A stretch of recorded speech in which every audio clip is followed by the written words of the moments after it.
எனக்கும் வந்து இஸ்ரோக்கு போகணும்னு ஆசை. அதையும் நான் முதல் ஸ்கீம்ல சொல்லி தராங்க.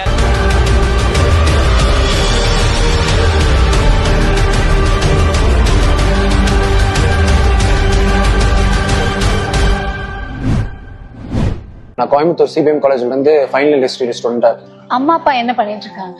அப்பா ஆட்டோ டிரைவரா இருக்காரு, அம்மா ஹோட்டல்ல சர்வரா இருக்காங்க. நாம் முதல்வன் திட்டம் வந்து எந்த வகையில உதவி? ஆக்சுவலா ஃபர்ஸ்ட் விஷயமே கம்யூனிகேஷனும் கான்ஃபிடன்ஸும் சக்சஸ்க்கு எவ்வளவு இம்பார்ட்டன்டான ரோல் பிளே பண்ணுதுன்னு தெரிஞ்சுக்கிட்டேன். ஸ்டார்டிங்ல நிறைய பசங்க மாதிரி தான் ஸ்டேஜ் ஃபியர் இருந்தது, இங்கிலீஷ்னாலே சுத்தமா இது அவ்வளவு தடுமாற்றம் இருந்தது. பட் ஹார்ட் ஒர்க் பண்ணி தான் ஆகணும். ஏன்னா ஹார்ட் ஒர்க் பண்ணாதான் கொஞ்சமாவது என்னோட எஃபர்ட் போடணும் அப்படிங்கிற ஒரு எண்ணம் அப்பதான் வந்தது.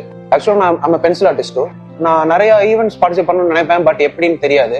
ஸோ கான்ஃபிடன்ஸ் சுத்தமா இல்லாம இருந்தது. இந்த நான் முதல் கோர்ஸ் மூலியமா, இந்த ஸ்கீம் மூலியமா முக்கியமா சொல்லணும்னா 2 கோர்ஸ் நான் மென்ஷன் பண்ணணும்னு நினைக்கிறேன். கம்யூனிகேட்டிவ் இங்கிலீஷ், அப்புறம் எம்ப்ளாய்மெண்ட் ஸ்கில்ஸ். ஸோ இந்த 2 கோர்ஸ் மூலியமா எப்படி ப்ராப்பர் வேல கம்யூனிகேட் பண்ணலாம், எப்படி நம்மளோட பயத்தை தாண்டி கான்ஃபிடன்ஸை பில்ட் பண்ணிக்கலாங்கிறத நான் பிராக்டிகலா கத்துக்கிட்டேன். அகைன் அண்ட் அகைன் திரும்பி நான் அதை பண்ணி ஓரளவுக்கு இப்ப என்னால கான்ஃபிடண்டா பேச முடியுது. 2023 நினைக்கிறேன் இந்து சமய அறநிலையத்துறை சார்பா நடந்த வள்ளலார் முப்பெரும் விழால தனியால போய் பார்ட்டிசிபேட் பண்ணி டிஸ்ட்ரிக்ட் லெவல்ல டாப் 3 ஒருத்தன வந்தேன். ஸோ ஃபர்ஸ்ட் அந்த ஒரு ஸ்பார்க் இருக்கணும்ல மேம், அந்த ஸ்பார்க் மூலியமா அடுத்தடுத்து 2 வருஷத்துல அபவுட் 20 காலேஜஸ் மேல பார்ட்டிசிபேட் பண்ணிருக்கேன். ஒருவேளை நான் முதல்வன் திட்டம் இல்ல அப்படின்னா டெஃபினட்டா நான் டிஸ்கண்டினியூ லோவர்னால போயிருப்பேன், ரொம்ப கஷ்டப்பட்டிருப்பேன்.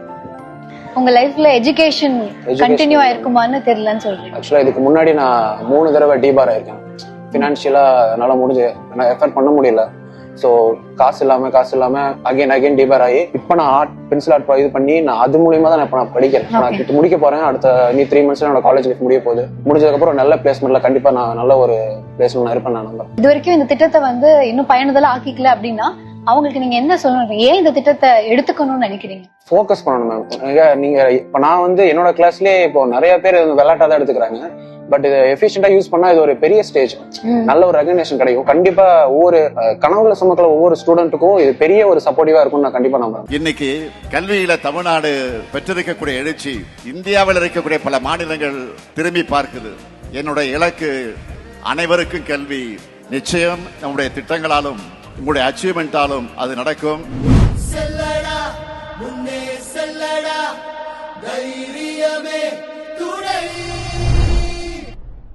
வெளியீடு உங்கள் செய்தி மக்கள் தொடர்புத்துறை.